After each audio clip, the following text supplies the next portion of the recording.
Number ప్లేట్ల వివాదాన్ని కొలిక్కి తీసుకొచ్చేందుకు ప్రయత్నిస్తోంది సర్కార్. ప్లేట్ల మార్పుకు గతంలో ఇచ్చిన నోటిఫికేషన్లో మార్పులు తీసుకొస్తున్నట్టు హైకోర్టుకు విన్నవించింది. దీనికోసం హైకోర్టును గడువు కోరింది. ఇందుకు అంగీకరించిన ధర్మాసనం విచారణను 4 వారాలు వాయిదా వేసింది.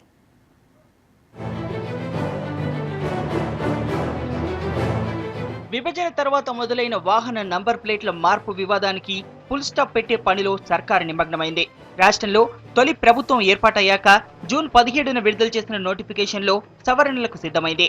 ఏపీ పేరుతో ఉన్న వాహనాలన్నింటినీ టీఎస్ పేరుతో రిజిస్ట్రేషన్ చేయించాలన్న సర్కారు ఉత్తర్వులను రాష్ట్ర అత్యున్నత న్యాయస్థానం తోసిపుచ్చడంతో ఈ చర్యలు మొదలుపెట్టింది.